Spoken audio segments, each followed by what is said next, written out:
Hi, good day everyone. So for today, we're going to discuss the remaining topics for final grading period. Okay, so we're going to start with identification of gram-positive bacilli and gram-negative cocci. Okay, so first, gram-positive bacilli.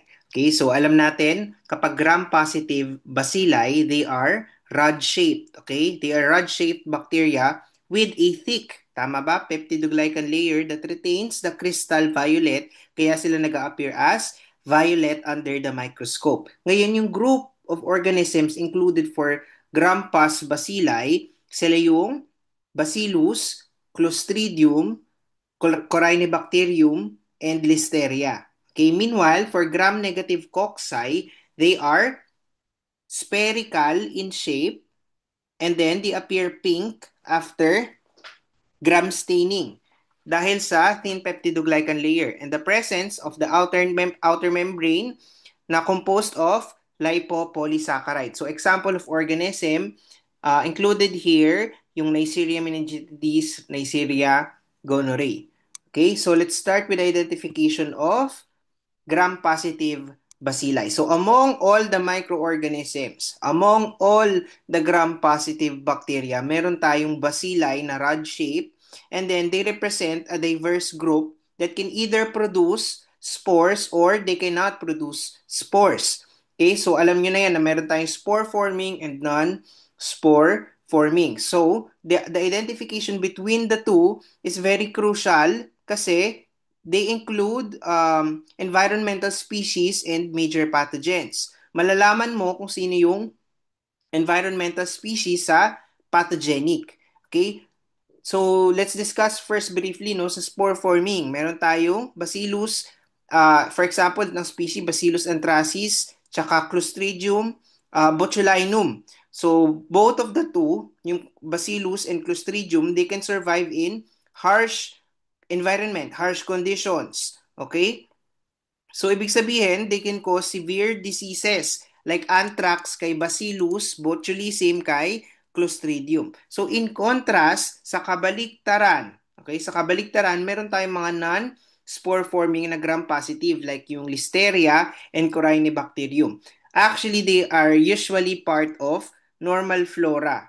Okay, ibig sabihin, they are not pathogenic but there are also species that can be serve as the opportunistic pathogen.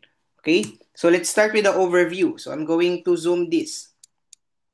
So this is just the schematic, no, for identification of gram-positive rods, no. Para masimple ang breakdown, ito yung titingnan nyo. Okay, so madali lang yan. Please study this diagram. Merong non-spore former and spore former for Bacillus. Please remember that this is large, no? Bacillus large and this is aerobic, no? If you're going to compare it with Clostridium. Okay, we have non-spore former na divide siya sa branching. Positive sa branching, negative sa branching, and test, catalyst, na biochem, positive and negative with H2S as well and the motility. So please study this diagram, okay? Now, we're going to proceed with Corynebacterium. Okay, for Corynebacterium, majority of species are found as indigenous microbiota on the skin and mucous membranes of humans and animals. Facultatively anaerobe, okay? Paki-highlight na ako ng facultative anaerobe, non-motile, non-encapsulated, non-spore forming, and highly pleomorphic rods, closely related to Mycobacterium and Nocardia, genera. Pakitandaan na, mamaya explain natin. On gram stain, they are slightly curved and slightly wider. Okay, slightly wider to. Again, sa gram stain, slightly curved, gram-positive rods with non-parallel sides. Okay, non-parallel sides and slightly wider ends, producing the described, ano bang dinidescribe kay Corynebacterium? We have your club shape, okay, o kaya form. So sa culture sa BAP, colonies have a small zone of beta hemolysis, although some strains are non-hemolytic. Okay, non-hemolytic, inuulit ko. For biochem test, positive for catalase and oxidase. So for Corynebacterium species, they are commonly known as dipteroids. Tama? Dipteroids. And they are part of the normal flora of the skin, throat, tsaka mucous membrane. Although, please take note that most species are harmless, no? Sabi natin harmless. But some species like Corynebacterium diphtheriae, it's considered pathogenic. So morphologically, let's go back here. Sabi, they are highly pleomorphic. When you say pleomorphic, they vary in shape, they vary in size. And they also exhibit a distinctive club-shaped appearance. No, club-shaped appearance, where the ends of the rods are slightly swollen. Okay? So again, club shape. So this bacteria is considered non-spore forming, non-motile, non-encapsulated. Okay? Para ma-distinguish mo siya sa Bacillus species. Okay? Pakitandaan again ulit, yung paulit-ulit, they are facultatively anaerobic, allowing growth in both oxygen-rich and oxygen-poor environment. Okay? Sa gram stain, ano bang itsura ng Corynebacterium? Pakitandaan, Chinese letters. Kaya alam ko na-discuss na yan sa lecture. 'Di ba? Chinese letters, yung arrangement. Now, I mentioned that Corynebacterium is closely related to Nocardia and Mycobacterium. Bakit? Kasi yung tatlong genera na yan, it contains mycolic acid in their cell walls. Okay? Contains mycolic acid. Next, Corynebacterium diphtheriae. Now, this causes diphtheria, respiratory and cutaneous diphtheria. For Corynebacterium amiculatum, part of the indigenous flora of the skin, okay, and nasopharynx. Okay, nasopharynx associated with prosthetic joint infection and has been reported to cause bloodstream infection and endocarditis. Okay, endocarditis. Next, Corynebacterium jejacum, most common cause of Corynebacterium associated prosthetic, okay, prosthetic valve endocarditis in adults.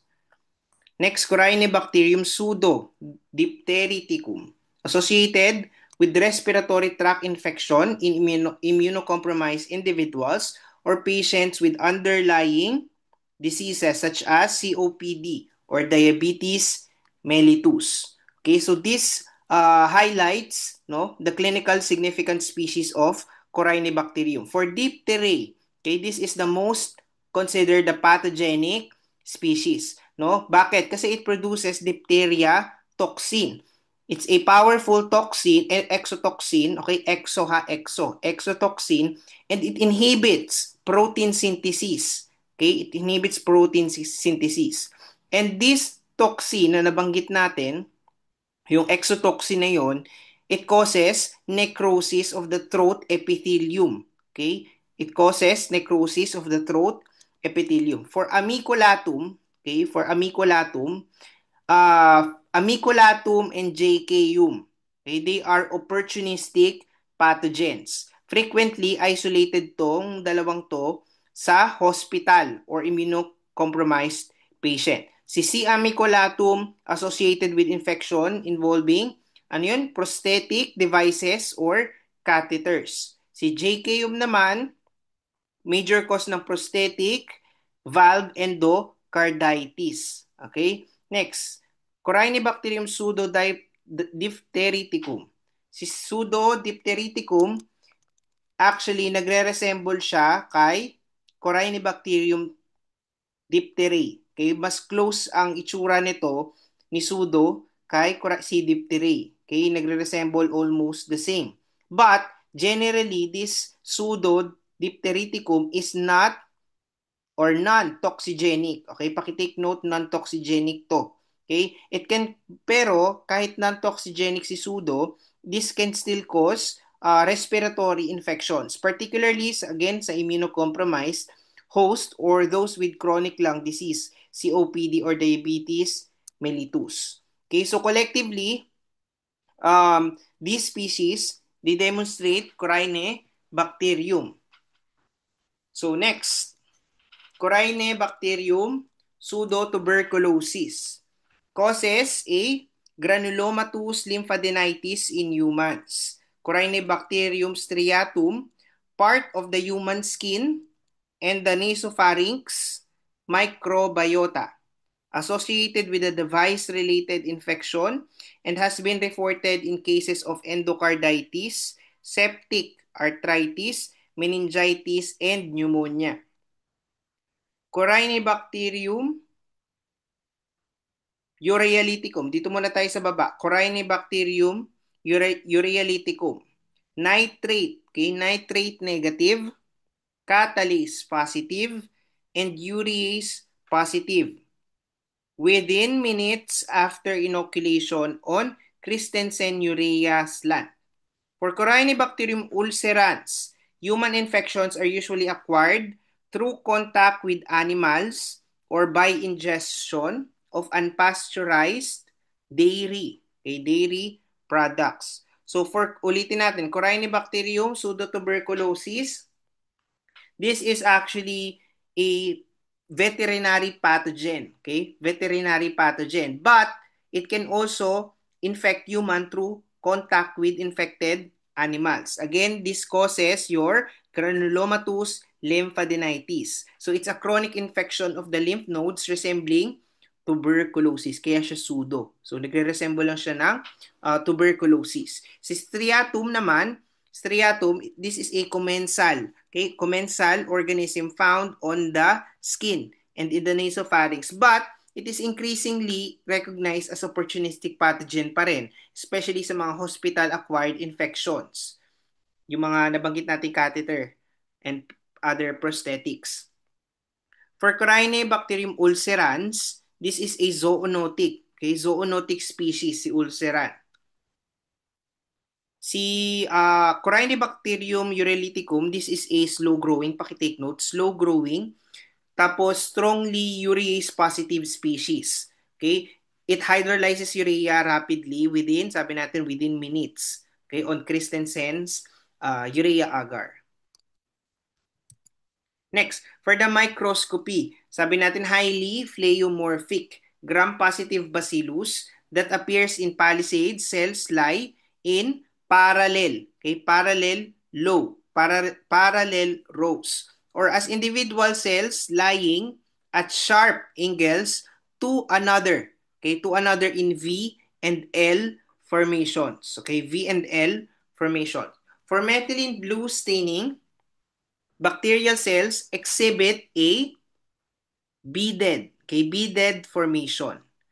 Now, for the stain, we have your Neisser and Albert stains are used for staining metachromatic, okay, metachromatic granules. Kasi si metachromatic yung inclusion na makikita mo for Corynebacterium. So, under the microscope, Corynebacterium species exhibits, again, a distinctive morphological pattern that aids for identification. So, these organisms are highly pleomorphic, diba? Meaning they vary in size and shape, ranging from short form to long rods.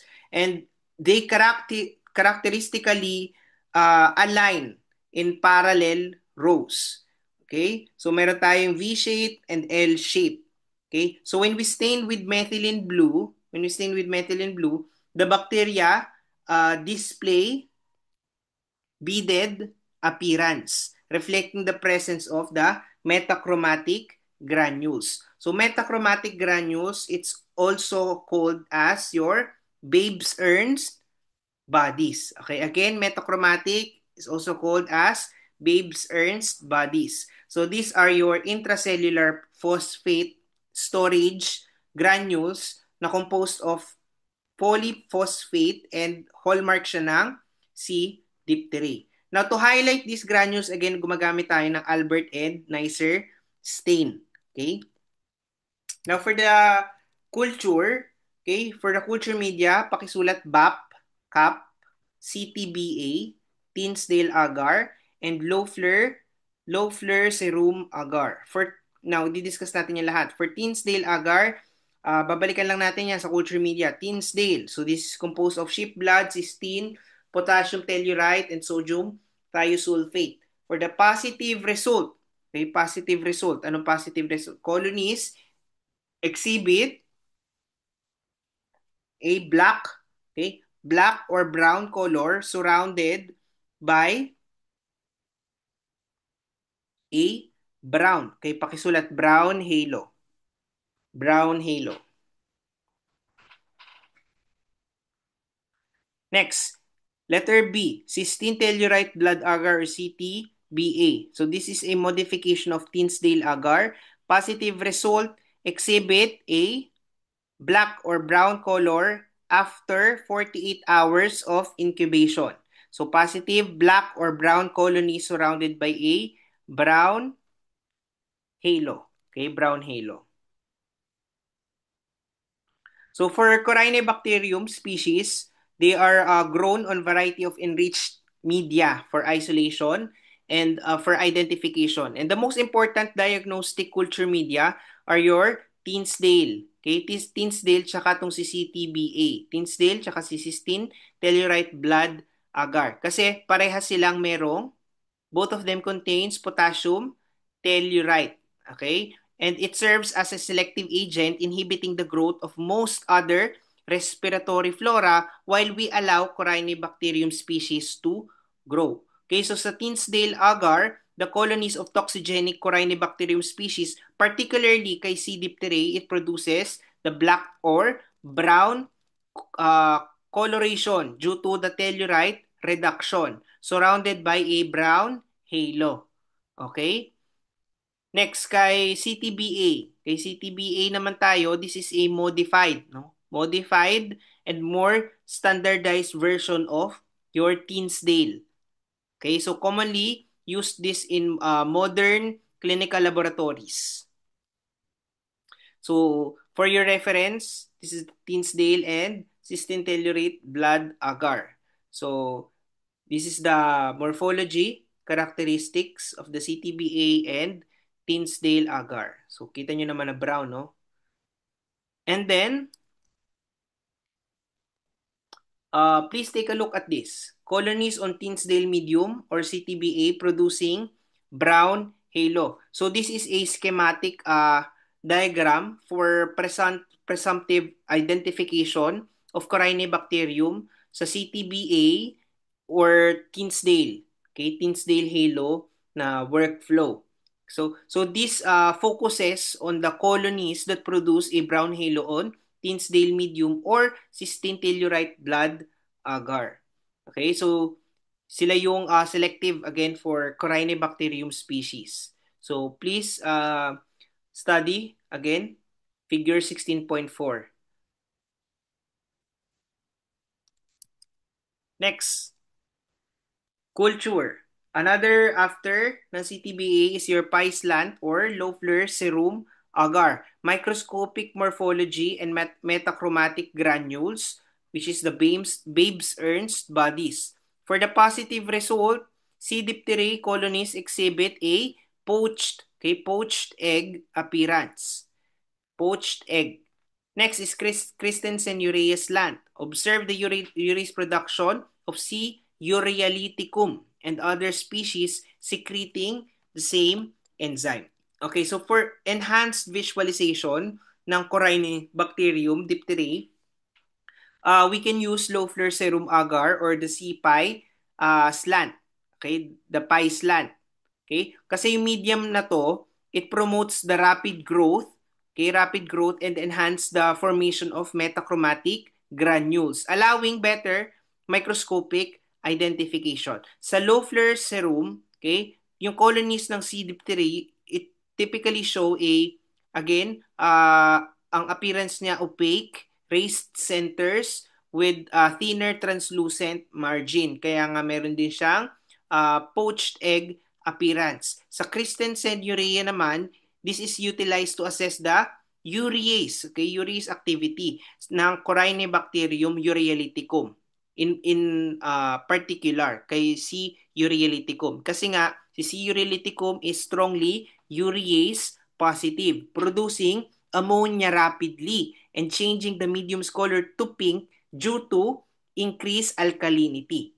Okay, again, nag-change yung color ng medium to pink dahil sa pag-increase ng alkalinity. And this test, Christensen urea slant, is a quick confirmatory tool for distinguishing C. urealyticum from other diphtheroids that are urease negative. Next is your Schick test. Schick test. Skin test used to determine the susceptibility of a person to diphtheria. Procedure involves intradermal introduction of a small amount of diphtheria toxin into arm. So we have the positive result, redness and swelling around the site. So the Schick test, this is a historical, ibig sabihin matanda na, immunologic test, no? Na ginagamit natin to evaluate individuals susceptibility to diphtheria. And this is based on detecting immunity to diphtheria toxin. So please take a look at this image. Okay? Yung susceptibility to diphtheria. Okay?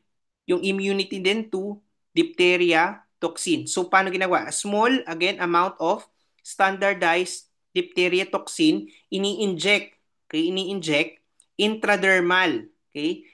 When say intradermal, sa nursing yun, pero check nyo na lang yung angle, no? Compared sa veni natin, sa venipuncture. So intradermal yung pag-inject. Okay? And while a heat inactivated control toxin is injected to another. Okay?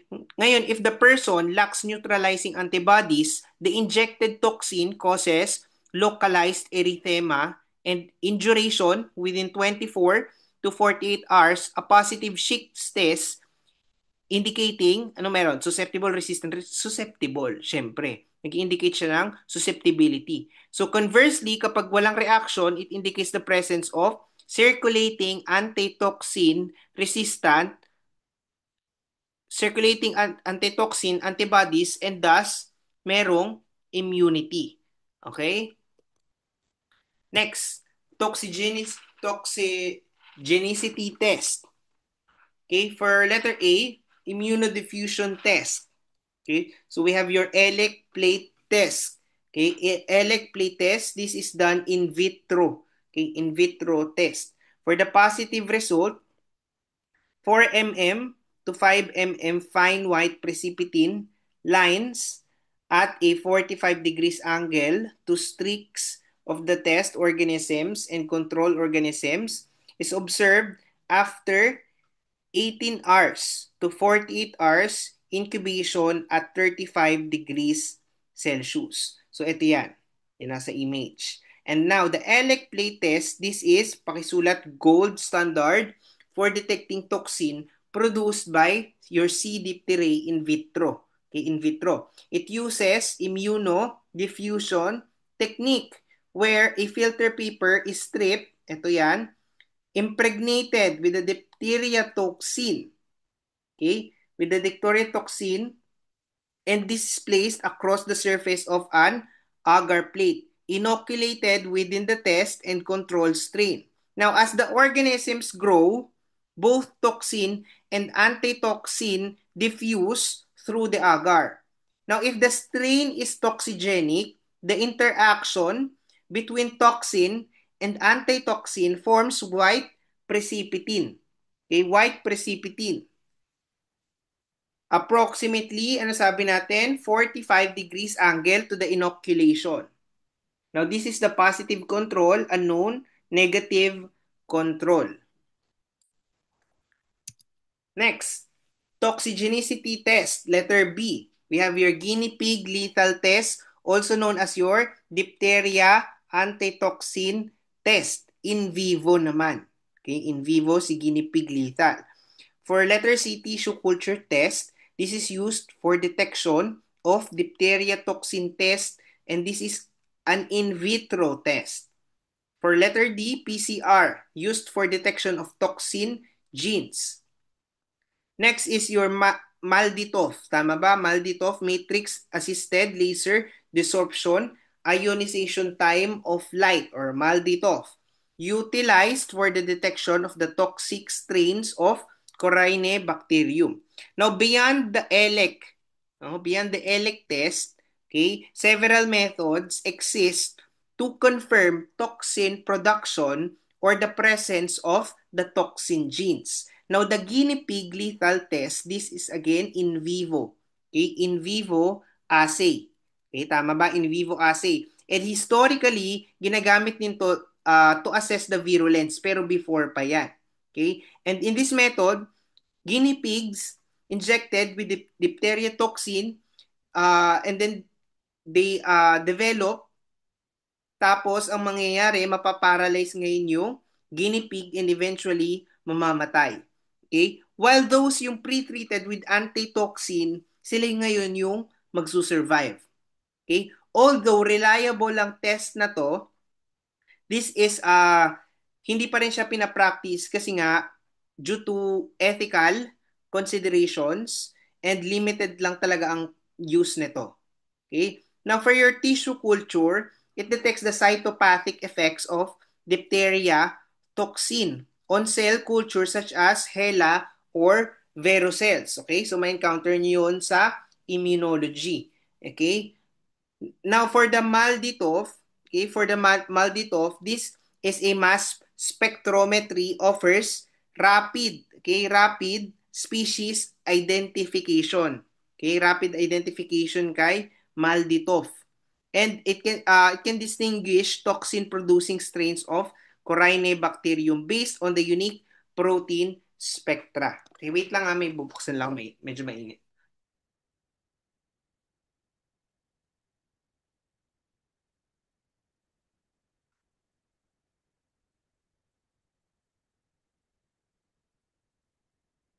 Okay. Now let's continue with Listeria monocytogenes. Okay, listeriosis. This is recognized as an uncommon but serious infection primarily of neonates, pregnant women, older adults, and immunocompromised hosts. Disease in pregnant women during pregnancy, listeriosis is most commonly seen during the third trimester. Disease in the newborn, infection of neonates with Listeria monocytogenes is extremely serious. Fatality rates approach 50% if the fetus is born alive. Disease in the immunosuppressed host, invasive listeriosis most commonly occurs in person who are immunosuppressed or in older adults and particularly in patients receiving chemotherapy. So, review lang for your Listeria monocytogenes. No? So L monocytogenes, this is a facultatively intracellular gram-pass bacillus, and this kind of bacteria is responsible for the disease na listeriosis. Tama? Now, although this is rare, okay, rare, the infection again is highly invasive. Okay, highly invasive and potentially fatal, especially among high-risk populations such as yung mga pregnant, women, neonates, elderly, okay, elderly, and immunocompromised individuals. Now, during pregnancy, si Listeria, it can cross the placental barrier leading to miscarriage. Okay? So, pag nagkaroon ng miscarriage, pwede rin magkaroon ng sepsis or what we call the neonatal sepsis. Okay? Particularly, again, during the third trimester. Okay? Now, for the laboratory diagnosis, for the specimen, blood, CSF, and swabs of lesions, commonly isolated from blood and CSF. For the microscopy, indirect smears appears as a gram-positive Coccobacillus. Okay? With subculturing, cells become coccoidal. Now, for the suspected listeriosis, the best clinical specimen among the choices among the choices, ano kaya sa tingin niyo yung best na specimen? So, best na specimen talaga between this, yung blood and cerebrospinal. Okay, cerebrospinal fluid. Okay, samahan mo na ng amniotic. Okay, amniotic fluid. Okay, depending sa site ng infection. Okay, so Listeria monocytogenes often appears as small, di ba? Small gram-positive yan. On direct smear. Ayan, makikita nyo dito sa smear.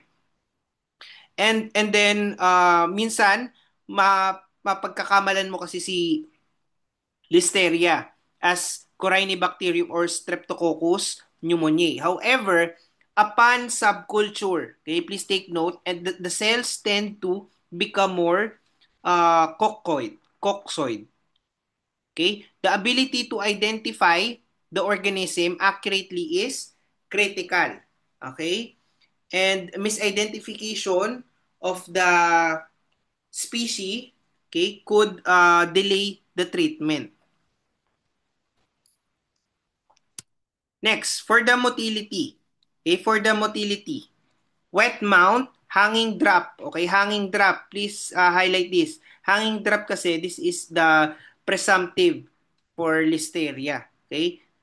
Hanging drop method, tumbling. Okay, tumbling motility kay Listeria at room temperature. For the same test, umbrella shape or inverted Christmas tree. Okay, inverted Christmas tree pattern at 25 degrees Celsius but not at 35 degrees Celsius. So, defining characteristic of L. monocytogenes is its temperature-dependent motility. Okay? So, when observed under the microscope using hanging drop or wet mount, okay, the organism exhibits the tumbling motility, okay, at room temp, approximately 25 degrees Celsius. Okay? Ano ba yung na-exhibit na motility ng Listeria? Bukod sa, anong kind na tumbling, di ba? Meron tayong mono, trichus. So, si Listeria is, anong flagella yan? Peri. Okay? Peritrichus ang flagella ang nagkukos ng kanyang motility. Kaya siya merong tumbling. Now, in the semi-solid media, like yung SIM test, okay, Listeria produces the umbrella shape or the inverted Christmas tree. Okay? Growth at 25 degrees Celsius but not at 35 degrees. Okay, since the organism's motility decreases at body temperature. Now, this differential motility pattern is really important, no? Na maging diagnostic clue to distinguish Listeria from morphologically similar bacteria. For the culture, BAP, CAP, brain heart infusion, thioglycolate, McBride, and nalidixic acid medium. For the enrichment technique, cold enrichment, 4 degrees Celsius using broth, incubated for weeks. Okay, incubated for weeks. So, again, si L. monocytogenes grows readily on routine culture media like yung BAP, CAP, BHI, thioglycolate, broth. Okay? Kasi yung colonies niya small, smooth, and may show the narrow zone of beta hemolysis. Beta hemolysis, kanino ulit yun? Kay strep? Similar kay strep? Agalactiae. Okay? So, a special technique known as the cold enrichment.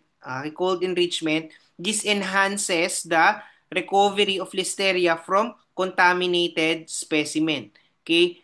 The sample is incubated 4 degrees for several weeks. Pwede several weeks. Okay? Taking advantage of the Listeria's ability to grow at refrigeration temperature. Now, for the biochem test, okay, for the biochem test, positive for catalyst and motility, positive sa CAMP reaction, the black type hemolysis, positive for hypurate and bile esquilene hydrolysis, positive growth in 6.5% sodium chloride, and meron siyang, nagpa-ferment siya ng glucose, okay? Glucose fermentation, positive siya sa Voges Prescover sa VP and methyl red, okay? Methyl red test. Negative sa H2S production, nitrate reduction, and urease. Okay, negative. Now, Listeria, again, monocytogenes, meron siyang unique na biochem profile and it aids in differentiation from other gram-positive bacilli. Again, catalase, positive, motil. Okay, catalase positive, motil. And it produces positive CAMP. Okay, positive CAMP reaction forming a block-shaped hemolytic zone. Okay, kapag na-culture adjacent kay stop or use. 'Di ba pag tayo sa CAMP test, merong S or use. Okay? So pag ginawa natin yun, makikita din natin yung kay Listeria monocytogenes. Now, it also hydrolyzes hypurate and bile esquilin. Kaya natotolerate niya yung 6.5% na sodium chloride. Kine-ferment niya yung glucose with acid production, but please take note, walang gas. Okay? Positive kay VP and methyl red, tama.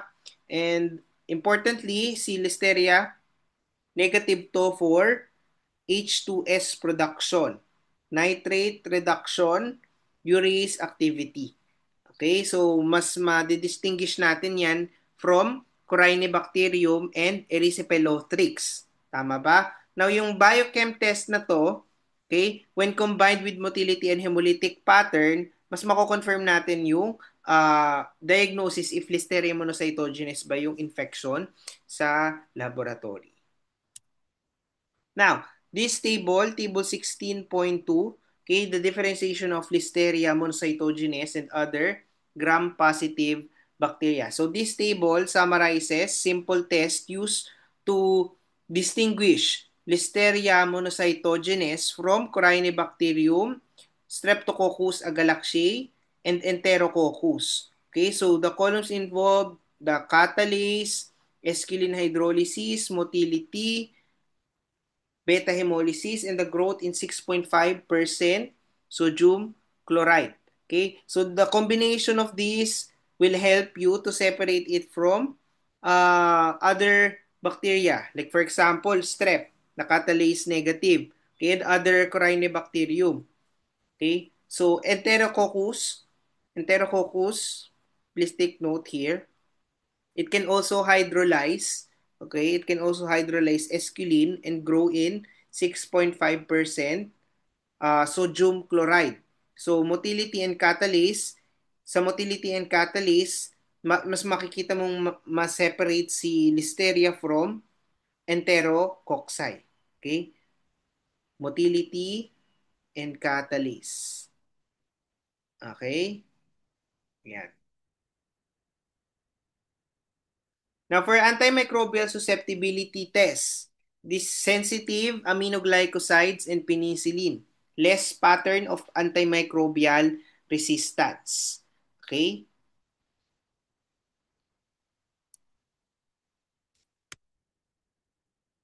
Next, Erysipelotrix ruchopathae. Okay, Erysipelotrix, holy species in the genus known to cause disease in humans.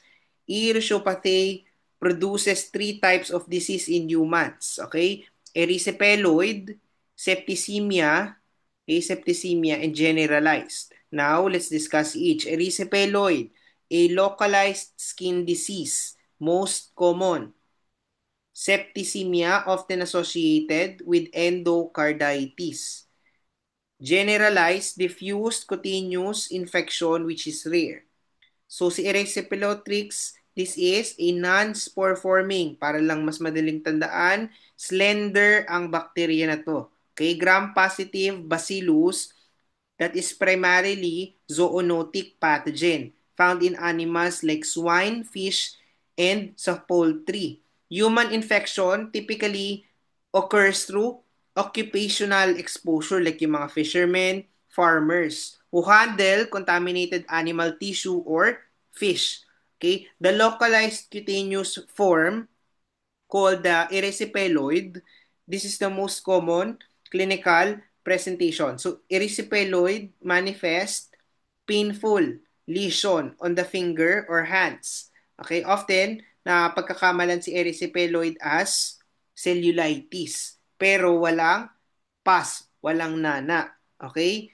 And then in more severe cases, the bacterium can enter the bloodstream causing your second, which is the septicemia. Okay, septicemia may progress in the infective endocarditis, particularly affecting previously damaged na heart valves. Okay? The generalized form naman, this is rare, but this involves the widespread skin eruption and systemic symptoms. Next, for the laboratory diagnosis, best specimen, tissue biopsies, or aspirates from skin lesions. For the microscopy, thin, rod-shaped, gram-positive organisms form long filaments arranged singly in short chains or in a V. Okay, V-shape din. V-shape similarly seen kanino kay Corainae bacterium. So the diagnosis of erysipelotrix bruchopathy begins with the collection of tissue, biopsy, or aspirates from the margins of skin lesions, as superficial swabs often fail to yield the organism. Okay?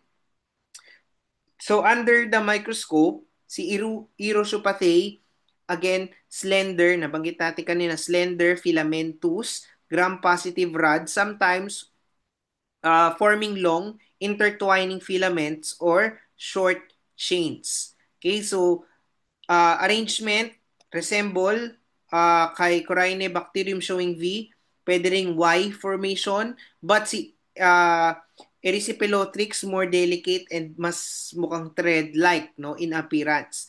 So again, si Erysipelotrix, this is non-motile, which helps in differentiating it from Listeria monocytogenes. Okay? So this microscopic characteristics is a suggestive no confirmation. Pero kailangan pa din ng culture and biochemical testing for accurate identification. Now for the culture, okay, we have your BAP, CAP, nutrient broth. Okay, nutrient broth, Columbia CNA, agar.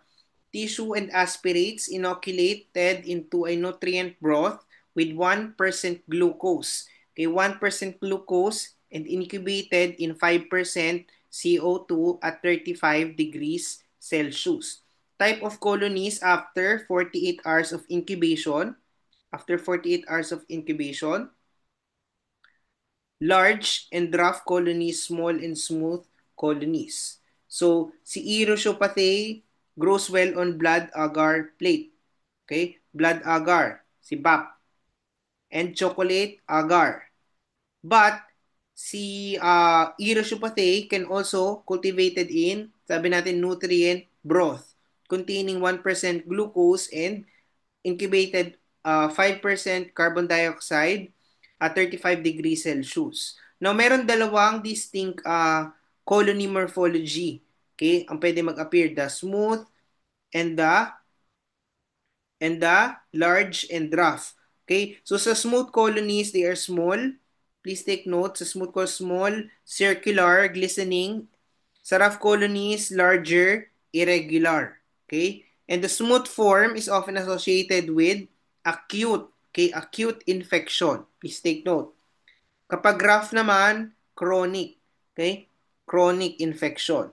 So sa blood agar, anong meron sa blood agar sa pag naggawa ka nito kay Erysipelotrix? Pag nilagay mo yun, anong mag-exhibit ng colony? Sa blood agar, yung colony pwedeng mag-show ng narrow zone of your alpha hemolysis or pwede ring none at all.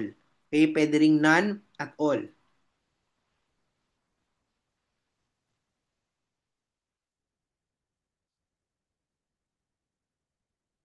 Next, for your biochem test, positive sa H2S production in TSI medium, positive for glucose and lactose fermentation, negative for catalase, oxidase, esculin hydrolysis, nitrate reduction, VP, Voges-Proskauer, and urease. So biochemically, si Erysipelotrix bruchopathy can be recognized by its unique combination of reaction.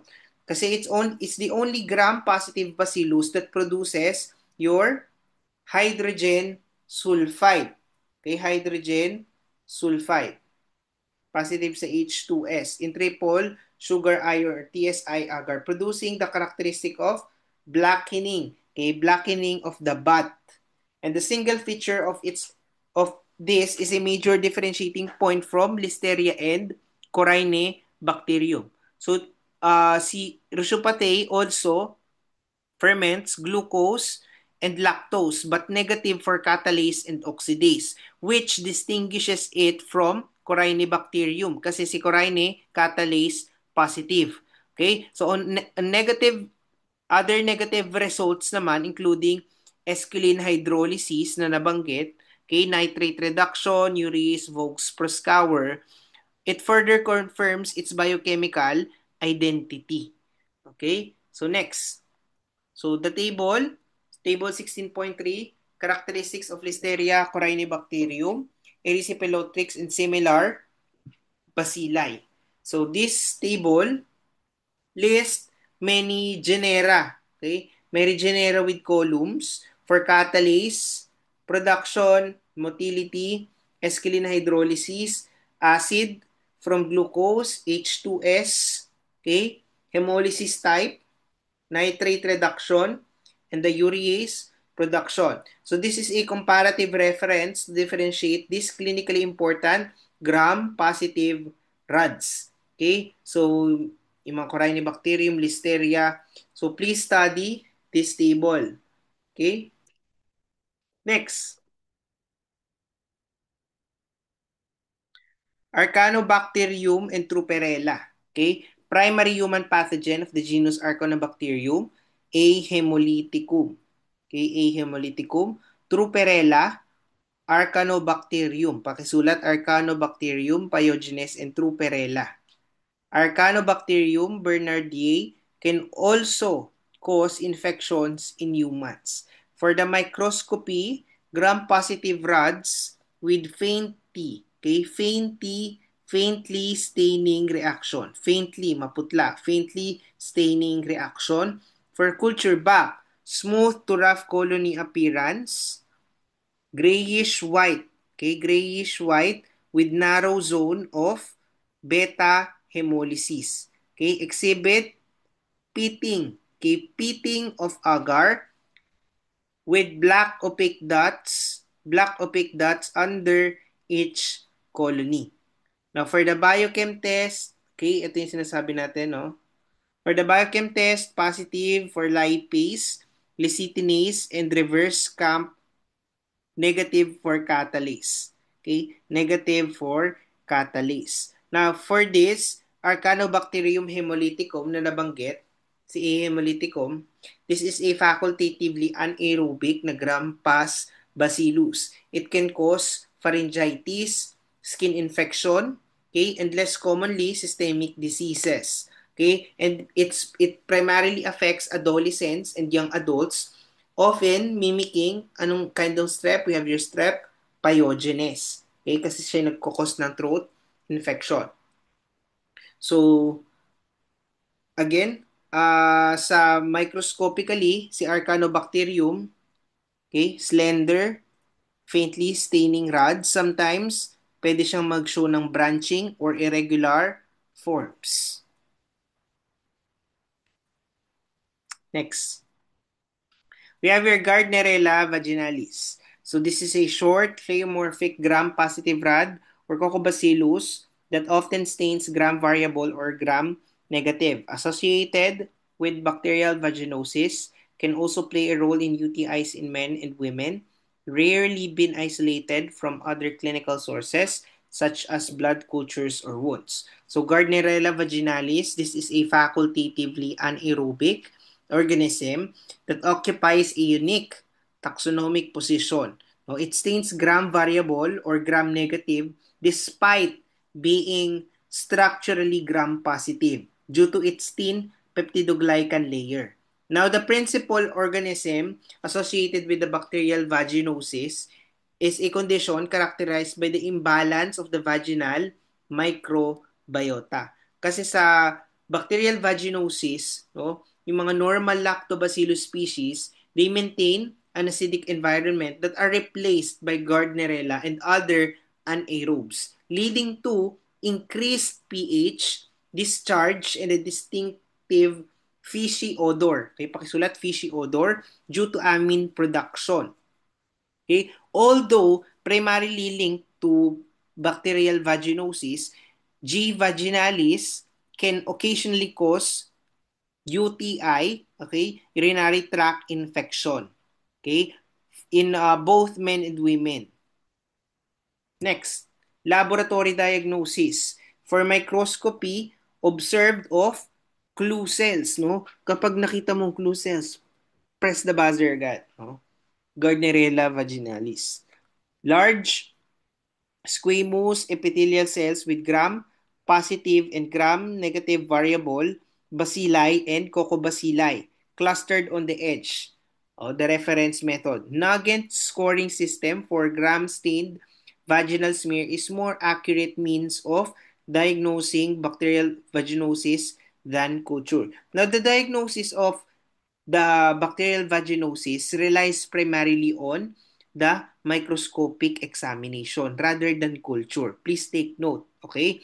Kasi si G. vaginalis, this is part of the normal vaginal flora. And the hallmark finding is the presence of your clue cells, no? Kaya siya sa microscopy pa din natin yan titingnan.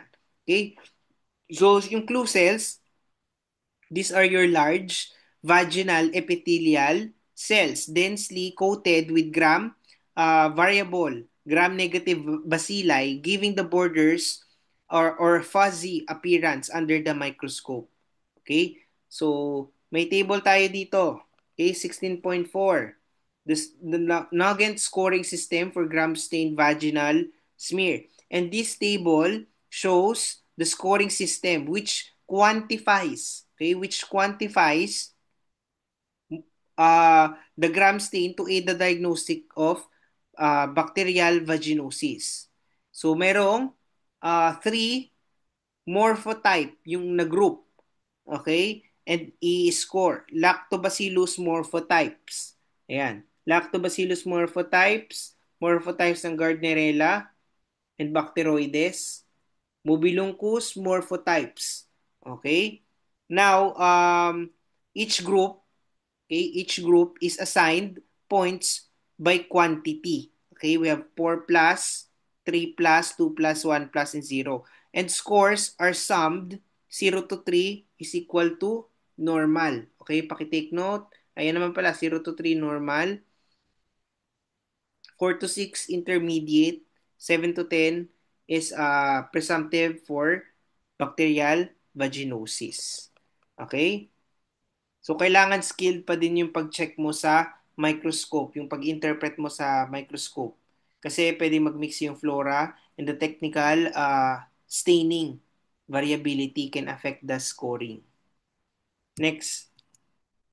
Next is the culture.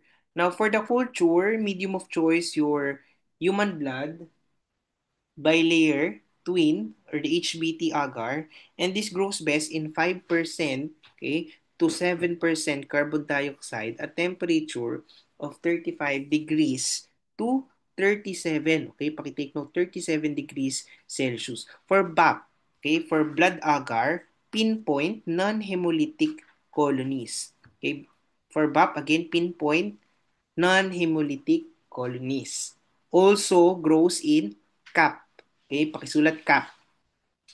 Now, for additional identification methods, we have AMCEL's clinical criteria that can also be used to diagnose the bacterial vaginosis if 3 or 4 criteria are found. So, let's discuss each. Number 1, homogeneous. Okay, pakisulat homogeneous, thin, white discharge that smoothly coats the vaginal walls. Okay, number 2 is your clue cells. Clue cells, sabi natin si clue cells yung magiging identifier natin, no? Key identifier or hallmark for us to diagnose bacterial vaginosis. Number 3 is the pH of vaginal fluid. Okay, pH of vaginal fluid greater than 4.5. Okay, 4.5. And number 4, the anong odor? Yung nabanggit natin kanina, we have your fishy. Okay, fishy odor of vaginal discharge before or after addition of 10% potassium hydroxide. Okay, potassium hydroxide, the whiff test. Now, Gardnerella vaginalis, it grows well on HBT. But sabi mo sir kanina, we rely on microscopy. Yes, we rely on microscopy, but this can be used as well. Pwede pa rin natin siyang i-culture. And if you're going to culture if you want to inoculate, no? If you want to see this on a plate, no? Gagamit tayo ng HBT agar, the human blood bilayer twin. Okay, the HBT agar. Kasi si Gardnerella vaginalis, mas mag-grow lang siya sa HBT. Okay? Kasi selective and differential medium siya designed specifically for its isolation. Okay? Kasi yung agar na HBT, this supports the characteristic appearance of the small grayish non-hemolytic colonies and which may diffuse beta hemolysis after prolonged incubation. Okay?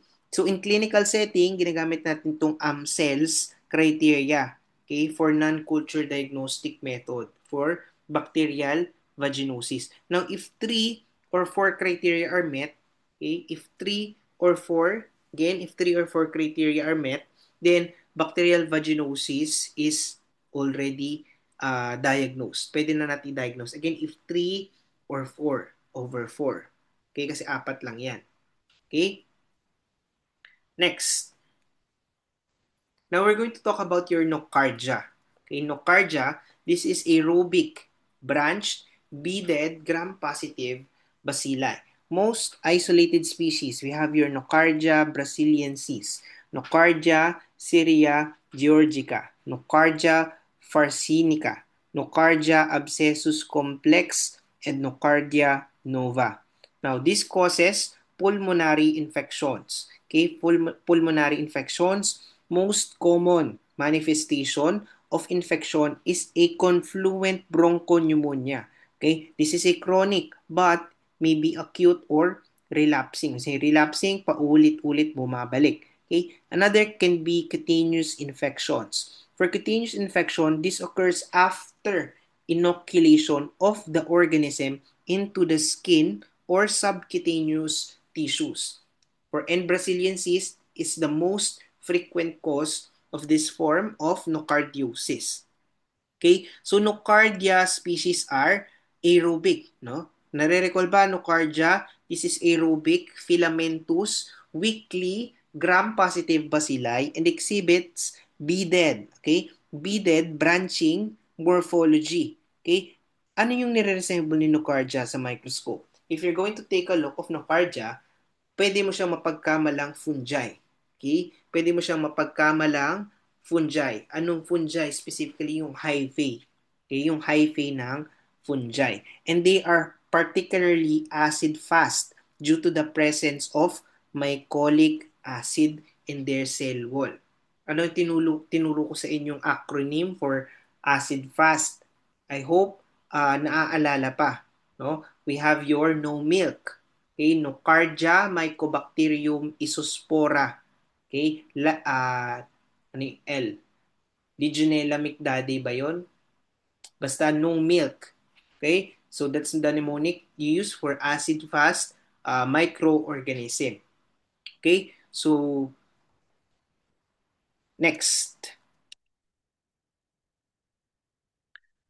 Next, for the laboratory diagnosis, for the specimen, biopsy or drainage materials from actinomycetoma, sputum, bronchoalveolar lavage, lung tissue, transthoracic, no? Transthoracic aspirate of a nodule or abscess, CSF, and blood.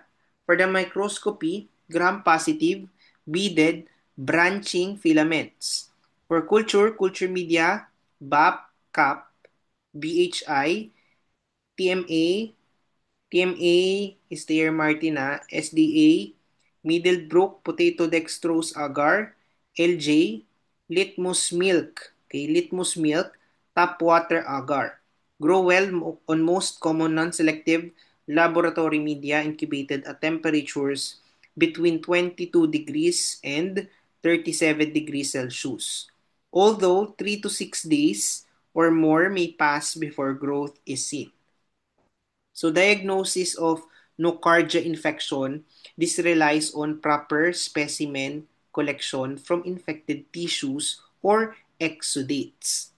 Okay? So the ideal sample include biopsies of drainage material from cutaneous lesions or respiratory samples. For respiratory samples, we can use sputum, the bronchoalveolar lavage, okay, or aspirates in suspected pulmonary cases. Now, microscopically, synocardia, it appears as delicate gram-pass branching filaments with a beaded staining, okay, often fragmenting into rods or other forms similar to other bacteria. Now, the modified acid stain, ano ba modified acid stain natin nung prelim? No? We have your Kinyon method, no? The Kinyon method. It helps to confirm the organism by revealing the partially acid fast filaments. Okay, so culturally, Sinocardia naman grows on wide range of non-selective media like blood agar, chocolate agar, no? Yung mga yan. SDA, the subbrodextrose agar. Okay, Middlebrook, yung mga yan. Typically 720 to 37 degrees. Okay, slow, taking 3 to 7 days or longer within dry, chalky, or velvety colonies may have a white-orange pigment. Okay, please take a look at the image. So this slow and distinctive growth helps differentiate nocardia from faster growing actinomyces or fungi. Now for the biochem test, no, test that will assist in identification of pathogenic nocardia. Okay, first is casein. Okay, casein and tyrosine hydrolysis. Positive for N, nocardia farcinica. Okay, nocardia farcinica. For letter B, okay, letter B, growth at 45 degrees Celsius. Positive for N. Farcinica. Correction for letter A, casein and tyrosine, positive kay N. brasiliensis. Okay, hindi kay Farcinica. Kay Farcinica, si letter B, letter B, growth at 45 degrees Celsius kay Farcinica. Kay si casein and tyrosine, inuulit ko, kay Nocardia brasiliensis. Okay? And letter C, we have your gelatin hydrolysis katulad ni casein and tyrosine kay N. brasiliensis din. Positive. Again, si casein, tyrosine hydrolysis, N. brasiliensis. Letter C, gelatin hydrolysis, positive din si N. brasiliensis. N. farcinica, growth at 45 degrees Celsius. And for letter D, opacification of Middlebrook agar, positive naman to kay N. farcinica. Okay, N. farcinica, brasiliensis. Okay, so the biochemical differentiation among all Nocardia species is achieved through the substrate, the hydrolysis test. Okay? Substrate hydrolysis test and the temperature tolerance patterns. Okay? If you can observe the N. brasiliensis, okay, N. brasiliensis demonstrates positive hydrolysis of casein. Okay, casein, tyrosine, tsaka gelatin. Okay? Reflecting its strong proteolytic activity. Okay? Where it breaks down the host tissues. Si N. farcinica naman, N. farcinica on the other hand, it grows at 45 degrees Celsius and produces opacification of Middlebrook agar.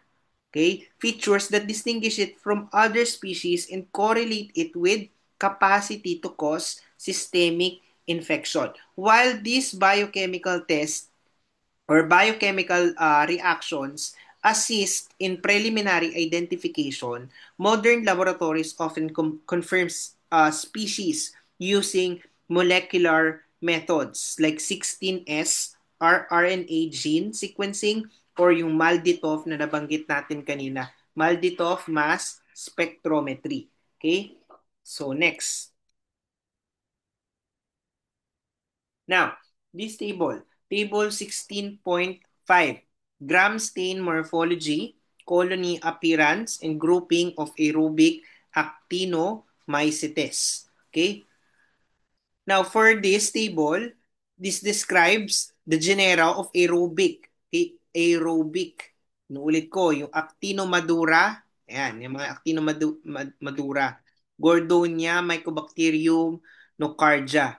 Okay? And this compares their gram morphology, typically the colony, okay, the colony appearance on routine agar, the partial acid fastness, yung mga yan, nitrate. So, wag masyadong i-memorize, pero if you can memorize all, it's better. But if if you're going to ask me if I will include this on your quiz, the answer is yes. No, partially I will still get on this kasi it's better if you read and understand everything that's written on the table para mas alam mo on how will you differentiate the genuses from the gram stain morphology, from the colony, from the result of the nitrate, the urea, and the lysozyme resistance.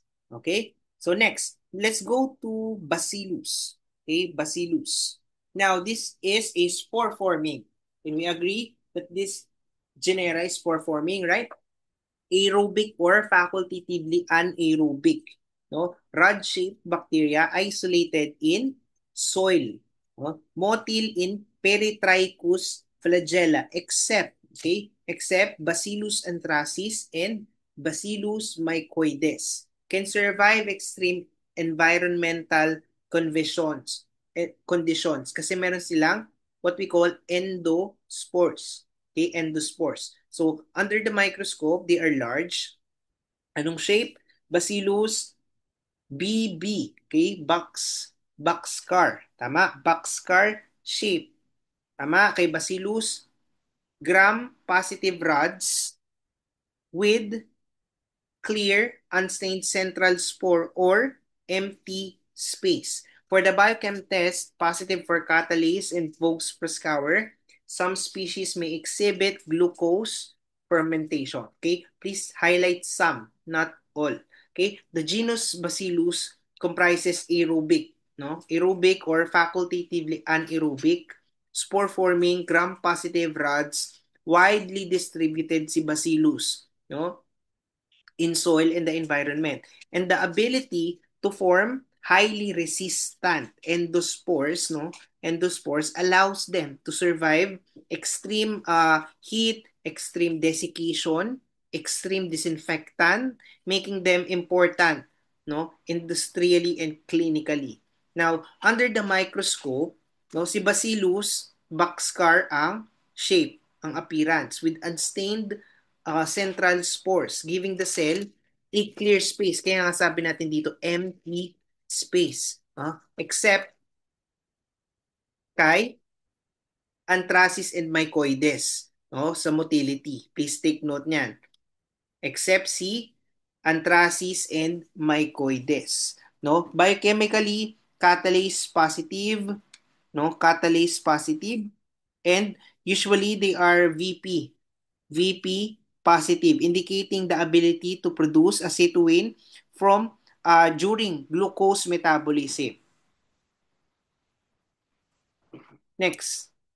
Now, for the common isolates, we have your Bacillus anthracis, Bacillus cereus, Bacillus subtilis, Bacillus thuringiensis, Bacillus pumilus, Bacillus licheniformis. Now, among all, actually this is not the all, but among these, among the list of Bacillus, among the species, the clinical significant species are Bacillus anthracis, the cereus, Bacillus thuringiensis, and Bacillus mycoides. And the common human pathogen is Bacillus anthracis and Bacillus cereus. No? Alam kong meron na kayong idea, marami na kayong idea about this, but let's do the recall. No? Bacillus anthracis, the anthrax, no? And the Bacillus cereus, alam kong favorite ng lahat yan is the fried rice bacillus. The bacteria that causes food poisoning. Tama?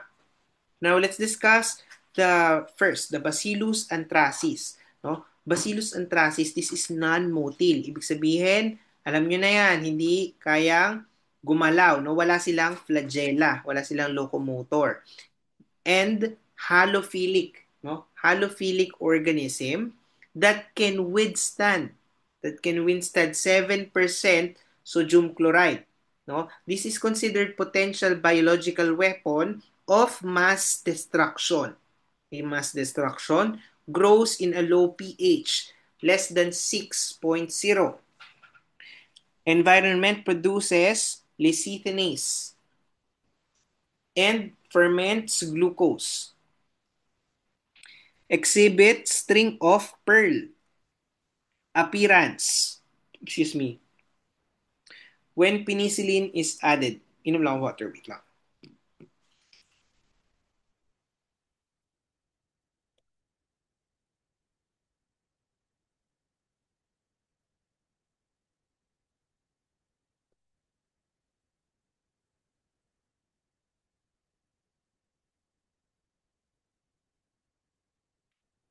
Okay, so when penicillin is added, causes anthrax. Okay, the cutaneous, pulmonary, gastrointestinal, and injection.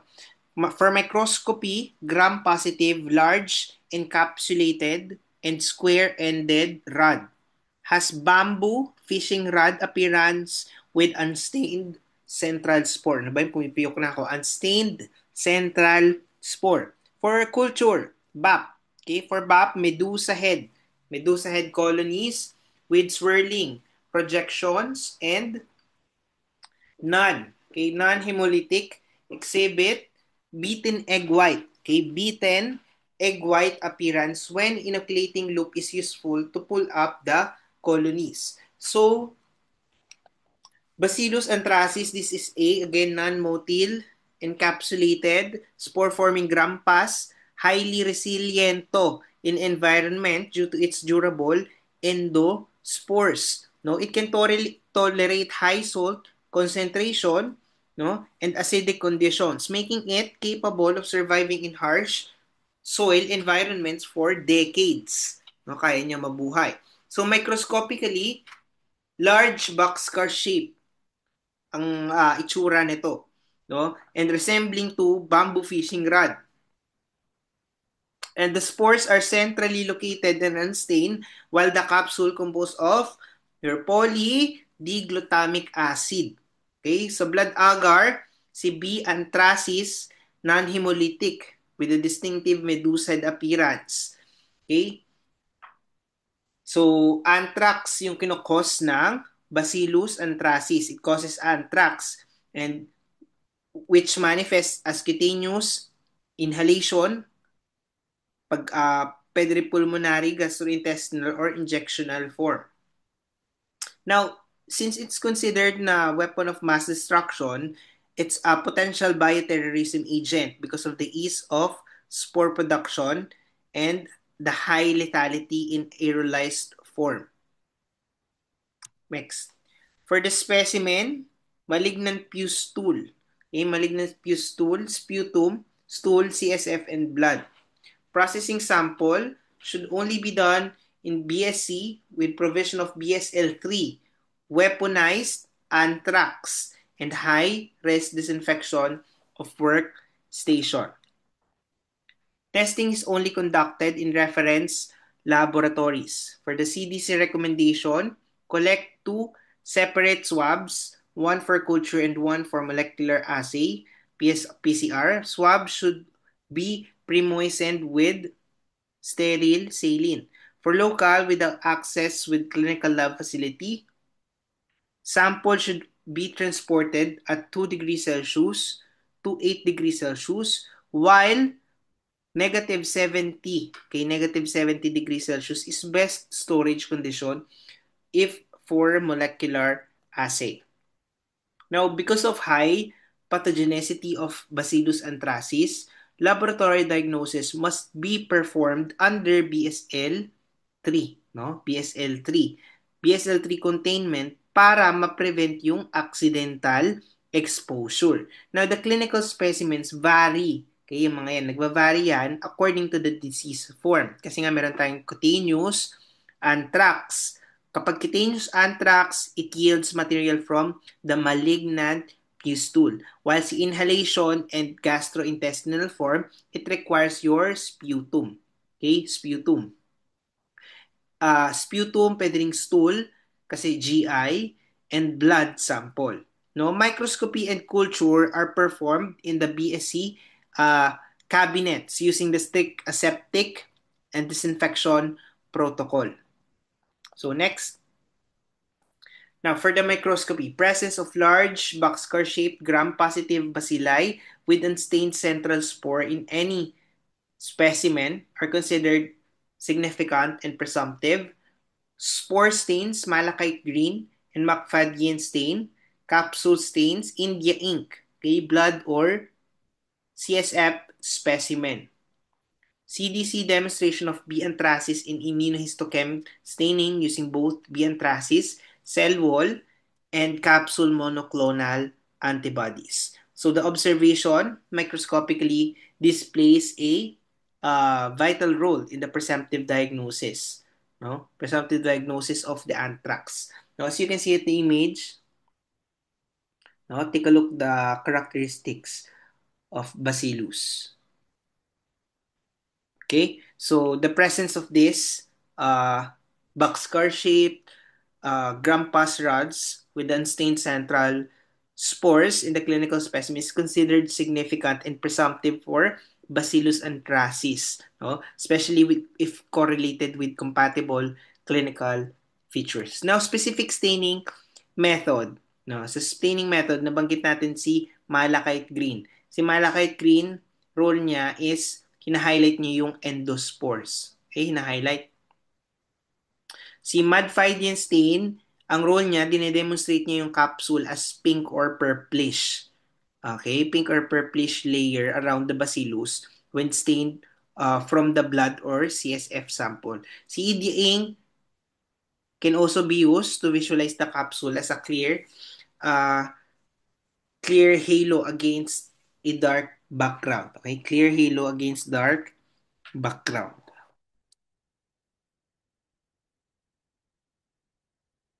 Next.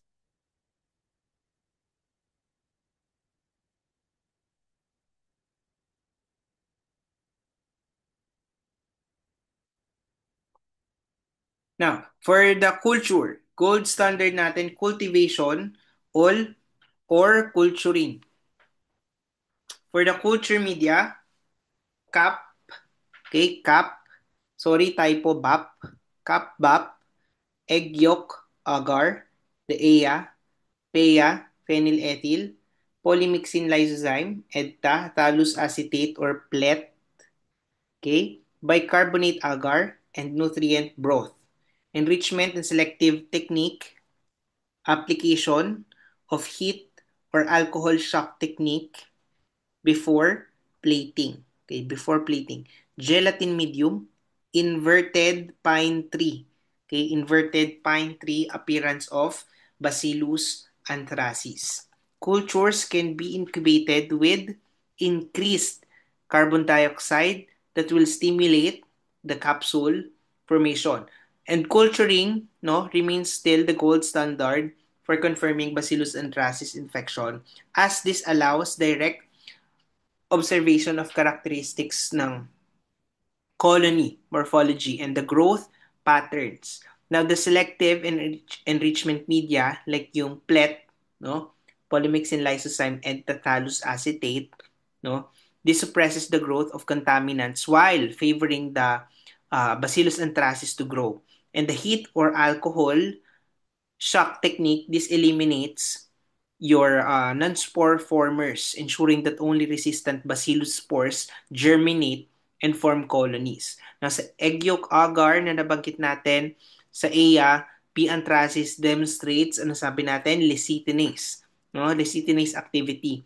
Sa gelatin medium, inverted pine tree appearance. Magkaiba to sa inverted Christmas tree.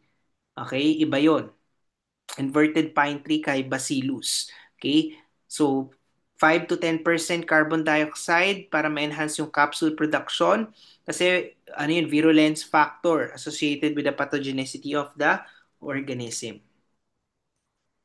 Now, for the immunodiagnosis, fourfold rise in CDC quantitative anti-PA immunoglobulin ELISA testing, direct fluorescent antibody DFA, another confirmation for presence of B anthracis, Ascoli test or the precipitin test. It detects the thermostable anthrax antigens, uses rabbit anti-serum to observe precipitin formation. Sample 2 grams of sample in 5 ml saline placed in a 1/100 final concentration of acetic acid. Now, for the positive result, formation of precipitation band after less than 15 minutes. Okay, 15 minutes. So, now, immunodiagnostic test, essential din to for confirming B. anthracis infection when culture or microscopy is inconclusive. Okay? The CDC anti-protective antigen, okay? The CDC anti-protective antigen, the anti-PA, anti-PA ELISA. Okay? This detects the antibodies to the protective antigen component of the anthrax toxin. The fourfold increase, okay, the fourfold increase in antibody titer between acute and convalescent sample in diagnostic. Okay? Si DFA naman, si direct fluorescent antibody, this uses fluorescent labeled antibodies targeting the cell wall and the capsule antigens, allowing rapid identification under fluorescent microscope. Si Ascoli test, this is a classic precipitin test, no? Ginagamit natin in field and forensic investigations to detect thermostable anthrax antigens in contaminated materials. No, a visible precipitin line after 15 minutes confirms the presence of B. anthracis antigen-antibody interaction. Now, for Bacillus cereus, no, this causes your food poisoning. Most commonly encountered species in opportunistic infections that causes eye and ear infections. Motile and resistant, no, to penicillin but susceptible to vancomycin. For culture, BAP colonies are large, feathery, beta hemolytic with spreading growth and frosted glass appearance. Okay, frosted glass appearance. For the biochemical test, positive to, okay, positive for lecithinase and salicin fermentation. Salicin fermentation and glucose fermenter. Okay, glucose fermenter. Best specimen for isolation. Suspected contaminated food. Okay, suspected contaminated food greater than or equal to 10 raised to 5 cells per gram. Okay, so this is, again, Cicereus is motile, beta hemolytic, spore former associated with foodborne intoxication, okay, and opportunistic infection. No, meron dalawang toxin kay Bacillus cereus. No, we have your emetic toxin that is heat stable, and si heat stable na emetic toxin, this causes vomiting, enterotoxin na heat labile, heat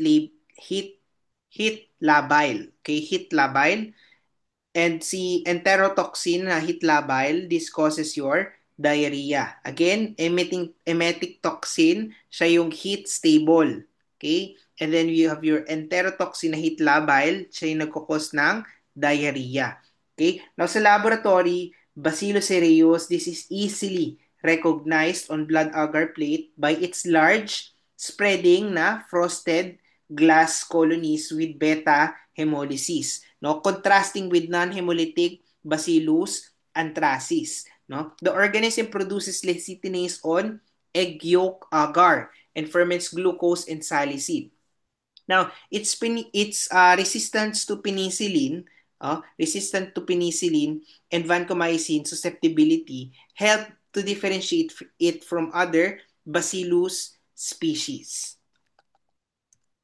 Now, this is a differentiation of Bacillus anthracis and cereus. No, this table lists distinguishing features. No, the hemolysis on sheep blood agar. Okay, sheep blood agar. Motility, penicillin susceptibility. Yan, basa and sa ulo ko ng table 16.6. No? Now, for the identification of gram-negative cocci. So, for gram-neg cocci, this is the transition natin, no? From gram-pass bacilli to gram-neg cocci. No? We introduce a new group of medically important bacteria, no? Primarily the genus Neisseria. They are the gram-negative cocci characterized by thin peptidoglycan and outer membrane na merong lipopolysaccharide, no? Sila yung nagko-contribute to the pathogenicity of the organism. Now, let's start. For the Neisseria, okay, they are obligate aerobes, no? Non-motile and non-hemolytic. Okay, non-hemolytic. Fastigious, okay, fastigious, capnophilic, and grow optimally in moist temperature. Now, most species are carbohydrate fermenters. Carbohydrate fermenters. Sa microscopy, gram-negative diplococci are coffee or kidney bean shape. Okay, kidney bean shape. Except, no, may exception, no? Again, sa microscopy, gram-negative diplococci that are, no, that are coffee or kidney, okay, kidney bean shaped appearance except kay Neisseria bacilliformis. Okay, Neisseria bacilliformis, sino pa? Neisseria elongata. Okay? Elongata and Neisseria weaveri na rod shape. Okay? Now for culture, colonies are glistening. Glistening small to large, grayish white convex. Some are mucoid with sticky, okay, sticky to granular appearance. Biochem test, no? Let's talk about the biochem test. Positive si Neisseria for oxidase, no? Oxidase, positive sa catalase except kay Neisseria elongata. Okay? Neisseria elongata and Neisseria bacilliformis.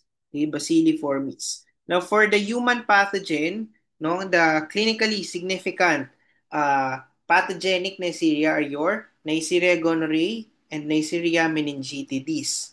Okay, for the genus Neisseria, no, this is a again gram-negative oxidase positive diplococci.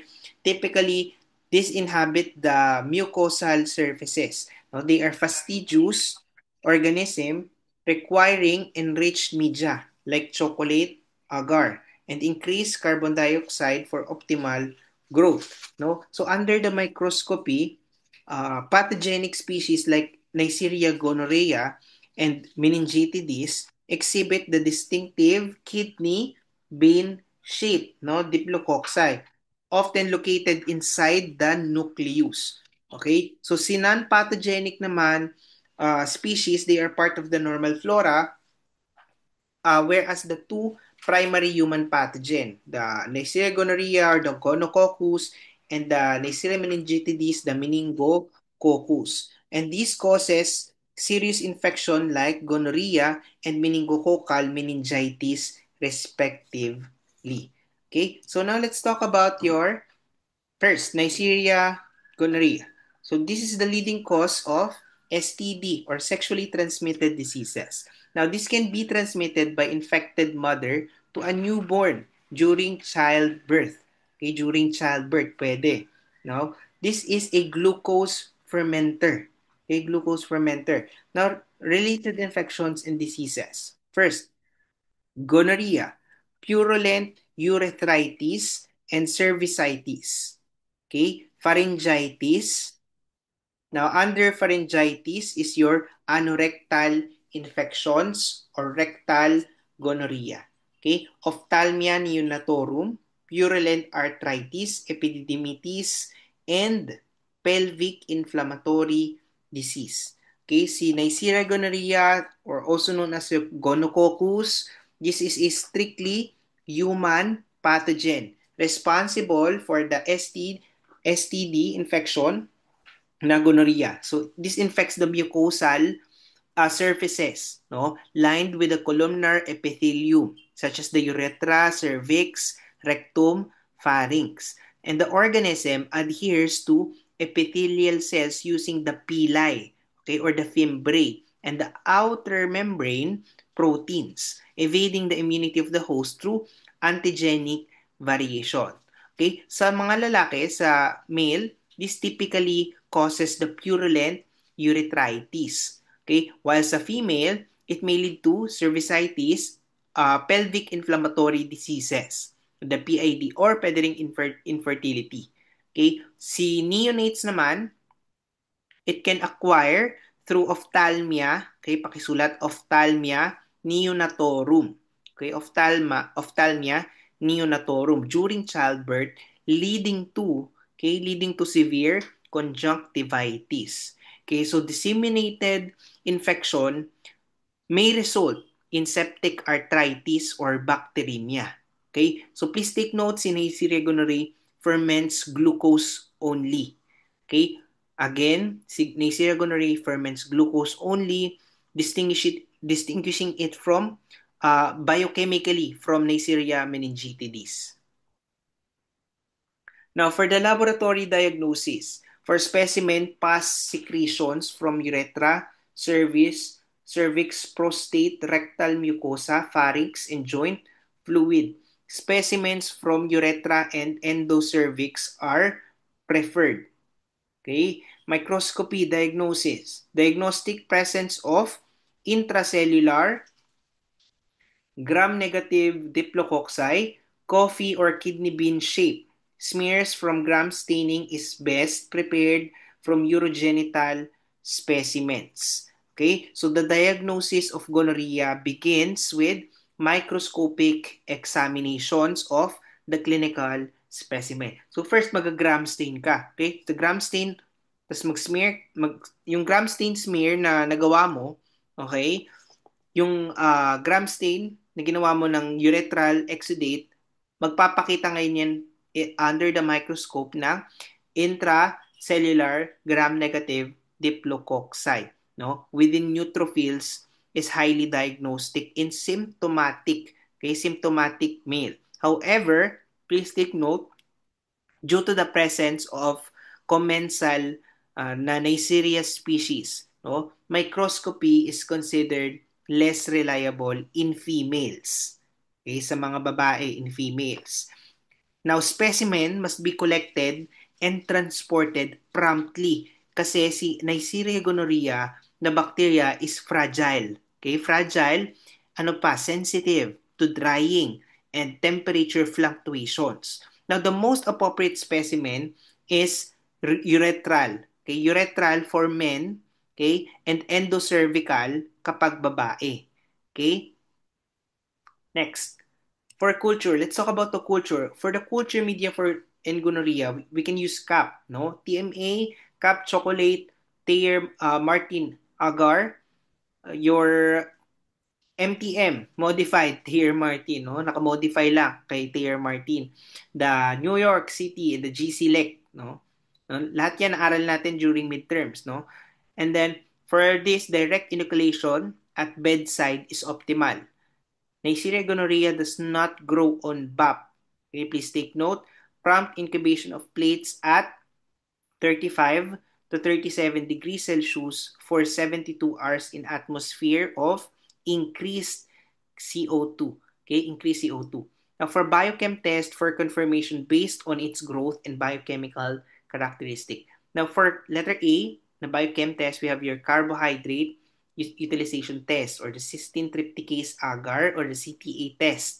No? For the CTA test, this is considered as the standard method of identifying Neisseria gonorrhoeae. So for the culture, this provides the definitive confirmation of the gonococcal infection, and this allows for antimicrobial susceptibility testing. Okay? Si N-gonorrhea, okay, N-gonorrhea, nagre-require siya ng selective, no? Selective media like for example, si Modified Thayer Martin or New York City. Okay? Sila kasi nag-inhibit ng contaminating flora while sinusupport niya yung gonococcal growth. Okay? Now, the organism yields the best result. Mas maganda kapag bedside ang inoculation. Okay? Yung colonies mag-appear as grayish, small, translucent. Okay? Please take note of that. Next, for carbohydrate utilization test ng cysteine trypticase agar, CTA, standard method again for identifying N-gonorrhoeae, detects acid production from glucose maltose fructose, lactose, and sucrose. Okay? Again, detects acid production from glucose, maltose, fructose, lactose, and sucrose. Requires pure culture plate. Okay? Requires pure culture plate. No longer used, long incubation period and limitation. Medium CTA with 1% carbohydrate. For the pH indicator, phenol red. Okay, phenol red. For the control, carbohydrate-free medium. Positive result natin dito is yellow color. Okay, yellow color within 24 to 72 hours of incubation at 35 degrees Celsius. Now, si CTA, this is a classical biochem test, no? Ginagamit natin to identify the Neisseria species. Okay? Based on the carbohydrate fermentation patterns. Now, in this medium, the acid production from specific sugar lowers the pH, causing the phenol red indicator to turn yellow. Okay? Now, Neisseria gonorrhoeae, sabi natin, ferments glucose only, while in meningitis naman, okay, si meningitis ferments glucose and maltose. As you can see on the picture, no? Neisseria gonorrhoeae, glucose. Glucose, maltose, yellow reaction, yellow. Okay, I hope that's clear. Now, for the rapid detection test plus, okay, this is replace the traditional CTA test. This rely on performed enzymes secreted by bacteria. Okay, another is QuadFirm plus. Okay, these major components, merong apat, no? Four carbohydrates, the glucose, maltose, lactose, and sucrose. Additional test, DNase, okay, DNase and beta-lactamase. Procedure, pure culture of MTM agar or CAP to create bacterial suspension, then 200 UL is transferred to each well, okay, and incubated at 35 degrees for 2 hours in non-CO2 incubator. Now, the substrate for sugars, DNA, and penicillin for beta-lactamase test. And the pH indicator, phenol red. Now, the positive result, red to yellow color. Okay? Now, the rapid acid detection test plus the QuadFirm, okay, this is an advanced version of the traditional na CTA, no, na cysteine trypticase agar, na sugar test, na ginagamit natin to identify Neisseria species more quickly and more accurately. No? Unlike kasi the CTA, this depends on the bacterial growth and acid production over 24 to 72 hours. Now, the QuadFirm, no, the QuadFirm, this detects acid formation, okay, from carbohydrate utilization through performed enzymes, no, the enzymes that the bacteria already produce even before growth becomes visible, no. Each well of the tube contains a specific substrate. Sabi natin, the glucose, maltose, lactose, tsaka sucrose. No? Para ma-assess natin yung fermentation patterns. And this is crucial kasi different Neisseria species produce distinct carbohydrate utilization profile. No? Yung mga nagpe-ferment ng glucose tsaka maltose. No? And the additional DNase and beta-lactamase tests allow the differentiation of Moraxella catarrhalis na DNase positive and the detection of beta-lactamase enzyme which confers resistance to penicillin. No, sabi natin phenol red serve as the indicator changing red na alkaline to yellow na acidic. Okay? Yung test na to is a 2-hour incubation, no? Making it rapid diagnostic tool for confirming pathogenic Neisseria species in clinical specimen. Next, oxidase test, no? Oxidase test, this detects the presence of cytochrome oxidase. For the reagent, 1% tetramethyl paraphenylenediamine dihydrochloride. No, the procedure is to drop reagent to apply directly onto plate or an isolated colony rubbed onto a filter paper this that is impregnated with reagent. Now, for the positive result, as you can see, yan, nakalagay na sa image. Huwag ka na mag-isip, dark purple, color within 10 seconds. Okay? Next is superoxole test. For superoxole test, 30% hydrogen peroxide or the H2O2. The procedure, isolated colony is placed on a clean glass slide, okay, with treated with reagent. No? Positive result is vigorous bubbling. Okay? Now, both the oxidase and the superoxole test, they are enzymatic test or enzymatic assay na ginagamit natin to identify Neisseria species. Si oxidase test, this detects the presence ng cytochrome C oxidase, no? The enzyme in the bacterial electron transport chain, no? Kasi Neisseria, Moraxella, and Pseudomonas species, they are oxidase positive. No? They can produce a dark purple color when reagent is oxidized by the cytochrome oxidase within seconds. Okay? And then the superoxole test, this is high concentration ng hydrogen peroxide, no? 30%.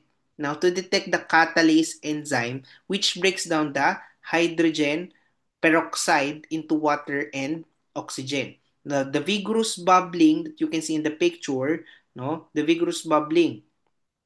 This indicates the positive, no? Positive result, characteristic of Neisseria gonorrhoeae. So, next. We also have your DNA test. Culture medium DNA is agar with methyl green. Okay, the positive result exhibits a clear halo around the colonies after 18 hours of incubation. Nakita na ulit natin si QuadFirm. QuadFirm positive result indicates a yellow color, no, for the DNAs. Ayan. Okay? So positive for DNAs, we have your Moraxella catarrhalis. Negative for DNAs, you have your Neisseria. Okay, Neisseria. And another test is your beta-lactamase test, cephalosporin or nitrocephin test. Positive natin dito, deep pink. Okay, deep pink or red within 10 minutes.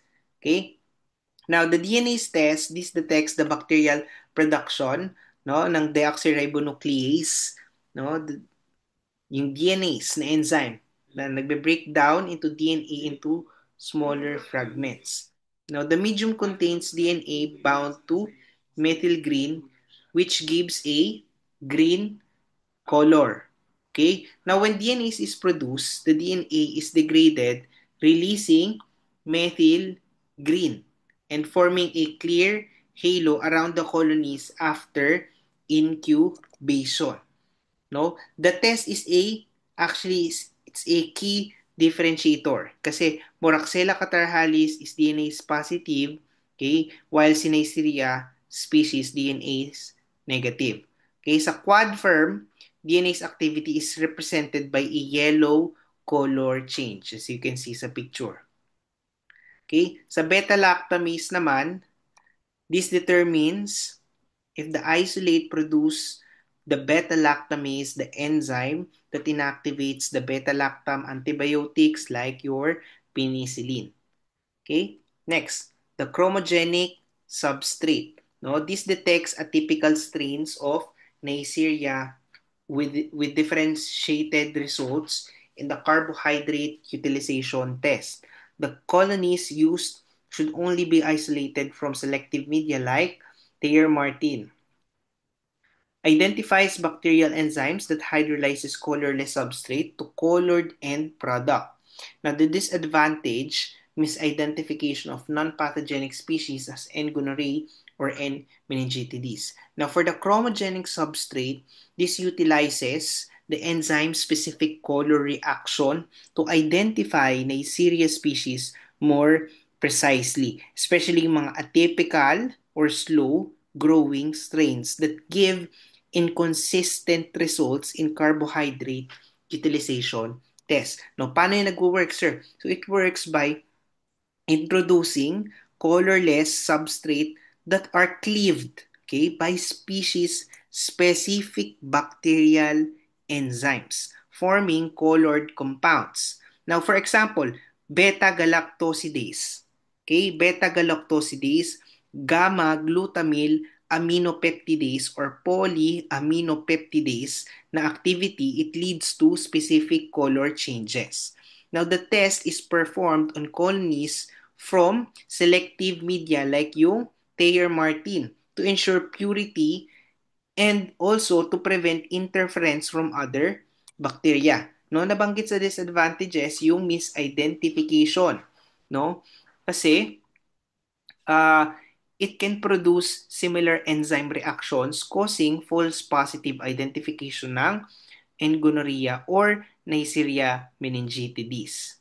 Okay?